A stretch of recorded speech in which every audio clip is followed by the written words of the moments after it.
Hello students, आज हम class 7th का चैप्टर नंबर 3 कंप्लीट करेंगे। चैप्टर नंबर था अपना फाइबर्स टू फैब्रिक। उसका हमने आधा चैप्टर कंप्लीट कर लिया था, अब आधा हम आज से स्टार्ट करेंगे। देखिए, the health problem associated with a particular occupation are called occupational hazards. किसी विशेष व्यवसाय से जुड़ी समस्याओं, स्वास्थ्य समस्याओं को व्यावसायिक जोखिम कहा जाता है। दोबारा समझ लीजिए, किसी विशेष व्यवसाय से जुड़ी स्वास्थ्य समस्याओं को व्यावसायिक जोखिम कहा जाता है। कुछ स्वास्थ्य some health risks are also associated with wool industry. कुछ इसी प्रकार के खतरे कहाँ होते हैं? हमारी ऊन उद्योग में ही होते हैं। Workers involved in wool production spent a lot of their time with sheep. ऊन उत्पाद में लगे श्रमिक अपना अधिकांश समय भेड़ों के साथ बिताते हैं। Many a time sheep kicks them. बहुत सी बार जो भेड़ें होती हैं उन्हें क्या होती है? लातें मारती है। Some time male sheep called rams butt them into workers. कई बार जो नर मेढ़ों को बटकर मजदूरों के रूप में बुलाया जाता है। जो मेल होती है, जो मेल बकरा होता है, सॉरी भेड़ होती है, वो क्या करती है? वर्कर्स को परेशान करती है। In this way worker often get muscular and skeleton injuries. ठीक है, मस्कुलर एंड स्केलेटन इंजरीज। इस तरीके से बार बार उनसे जो धक्के लगते हैं, उनकी सींग लगते हैं, उनके पैरों से टक्कर मारते हैं, उनसे क्या होती है? बहुत सी मांसपेशी खिंचाव तथा हड्डियों में इंजरी यानी कि दिक्कतें पैदा हो जाती हैं, चोटें लग जाती हैं। शीप में be infected with a bacterium anthrax. जो भेड़ें होती हैं उनको क्या होती है? इन्फेक्टेड भी हो सकती हैं। किससे? बैक्टीरिया से तथा एंथ्रेक्स से। The infection can spread from sheep to workers handling infected sheep और फ्रॉम देयर इन्फेक्टेड वूल्स। ठीक है, जो ये एंथ्रेक्स और जितने बैक्टीरियल डिजीजेस होती हैं, यह भेड़ से कहाँ तक पहुँच जाती हैं? मनुष्यों में, जो कि वहाँ पर वर्कर्स लगे हुए हैं उनके हाथों में पहुँच जाती है।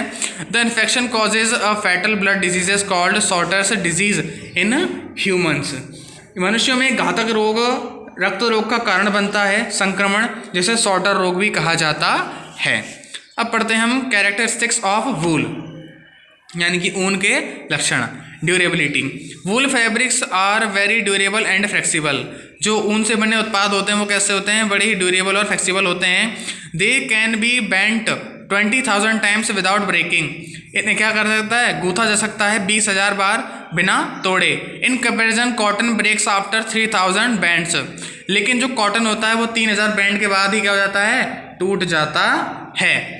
And rayon can only be bent 75 times without breaking. और जो रेयन नाम का जो रेशा होता है वो ओनली 75 टाइम बैंड हो सकता है बिना टूटे। अब देखिए कंफर्ट पे आते हैं। वूल इज एन एक्सलेंट इंसुलेटर।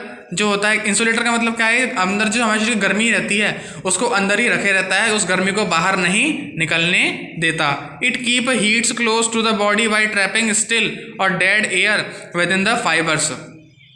ये क्या करता है? हमारे शरीर की त्वचा और उस फैब्रिक के बीच की जो एयर होती है उसमें क्या करता है? उसको बाहर नहीं निकलने देता, उसको भीतर ही बंद करके रखता है, जिससे क्या होती है? वो एयर गर्म हो जाती है और हमें गर्मी का अनुभव होने लगता है।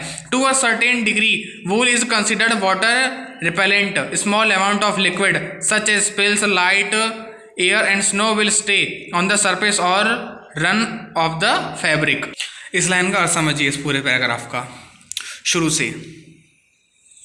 ऊन एक उत्कृष्ट इंसुलेटर है। यह रेशों के भीतर स्थित मृत हवा को फंसाकर शरीर को बंद रखता है तथा गर्मी प्रदान करता है। कुछ हद तक ऊन को जलरोधी माना जाता है। जलरोधी मतलब कि जल को रोकने वाला। तरल की थोड़ी मात्रा जैसे कि फैले हुए जल की कहाँ पर है अपना? Small amount of liquid such as spill, lights, rain and snow will away on the surface or run on the fabric। वो बाहरी सतह पर ही आकर रुक जाती है या फिर वहाँ से बाहर निकल जाती है। Wool fabric also keep moisture away from the skin। और जो वूल होती है वो क्या करती है? स्किन से मॉइस्चर को भी दूर रखती है, नमी को भी दूर रखती है, जिससे त्वचा में नमी बनी रहती है। Wear a dryer when sweating and cooler than hot। गर्म कब होते हैं? जब पसीना आता है तो हमें क्या करता है? हमारे शरीर को सुखा के रखता है, और जब ठंड लगती है तो हमारे शरीर को क्या रखता है? गर्म रखता है। ठीक है, अब आते हैं हम फ्लेमेबिलिटी पे। वूल is popular with the interior designers because it is considered natural flame retardant. इसे प्राकृतिक ज्वाला मंदक कहा जाता है। वैसे तो इसको आग लगाने पर ही जल्दी से जलने लग जाता है, लेकिन जैसे ही लौ को बुझा देते हैं तो ये जलना बंद कर देती है। समझ में आया? ये जो ऊन का कपड़ा होता है जल तो जाता है आसानी से, लेकिन जैसे आप लौ को बुझा दोगे तो ये जलना बंद कर देगा। ठीक है, अब आते हैं हम केयर पर, यानी कि देखभाल पर। Woolen garments do not spoil easily and are not easily spotted by grease and oils. ऊनी वस्त्र आसानी से खराब नहीं होते और ग्रीस और तेल आसानी से नहीं दिखते हैं। These characteristic decreases the need to clean woolen garments। और ये जो कैरेक्टरिस्टिक्स होते हैं यह इन्हें किस लिए बनाते हैं? ताकि इन्हें ज़्यादा ना धोया जाए। देखिए, ऊन को ज़्यादा धोएंगे तो वो ख़राब हो जाता है, क्योंकि वो गंदा दिखाई देने लगेगा। तो आम जो कपड़े होते हैं वो है ना गंदे दिखाई नहीं लगते हैं, लेकिन जो अपना क्या होता है, अपना वूल होता है, जो अपना वूलन क्लॉथ्स होते हैं, उन पे जो ऑयल और जो अपना ग्रीस होता है, अगर वो लग भी जाए तो ज़्यादा दिखाई नहीं देता, वो आसानी से साफ़ हो जाता है, तो उसे बार बार धोने की ज़रूरत नहीं पड़ती। Recommended care are most woolen garments is dry cleaning. ज़्यादातर क्या कराई जाती है? ड्राई क्लीनिंग कराई जाती है इनको साफ़ करने के लिए। However advances in technology have produce washable wools for more than 20 years. आजकल जैसी तकनीक है उससे ऐसे ऐसे वूलन क्लॉथ्स बनाए जाते हैं जिन्हें आने वाले 20 साल तक बिना धोए आप यूज़ कर सकते हैं। Washable woollen garments with improved shrinkage resistance और being developed. Wool blended with synthetic fibres and are treated with special finishes help achieve the easy care characteristics.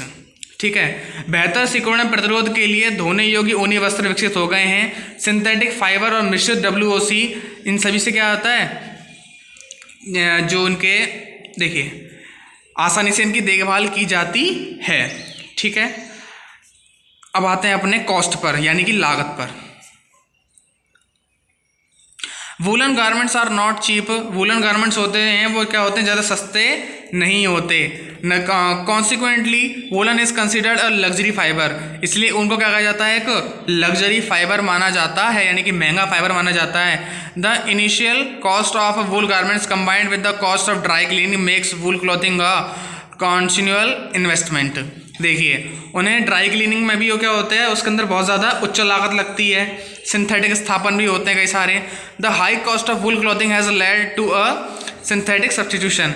यह किस वजह से होता है? क्योंकि इसके अंदर सिंथेटिक क्लोथ्स फाइबर्स का संस्थापन किया जाता है। Acrylic for example imitates the characteristics of wool better than any other manufacture fibre. Acrylic ऐसा फाइबर है जो अन्य सभी फाइबरों से क्या होता है, बहुत अधिक महंगा है। अब आते हैं यूजेस ऑफ वूल्स पर, यानी कि वूल्स का कहाँ कहाँ प्रयोग करते हैं। Wools is used for making fabric shawls. किस चीज़ में यूज होता है? फैब्रिक बनाने में, शॉल बनाने में, ब्लैंकेट बनाने में और कारपेट्स बनाने में। ठीक है, अगला है हमारा wools. Wool felt is use to cover piano hammers. It is also use to absorb noise in heavy machinery and stereo speakers. ये जो वूल होता है इसको कहाँ करते हैं हम? पियानो कवर्स बनाने के लिए, हैमर्स बनाने के लिए। एब्जॉर्ब्स नॉइस, जो क्या करे, ज़्यादा आवाज़ को एब्जॉर्ब कर ले और कम आवाज़ बाहर जाए। Shoddy is made from the used wool. To make shoddy, the existing wool fabric is cut into small pieces and then carded. The carded wool is then spun into yarn. Such a yarn is inferior to the fresh wool and is used for making cheap woolen garments and blankets.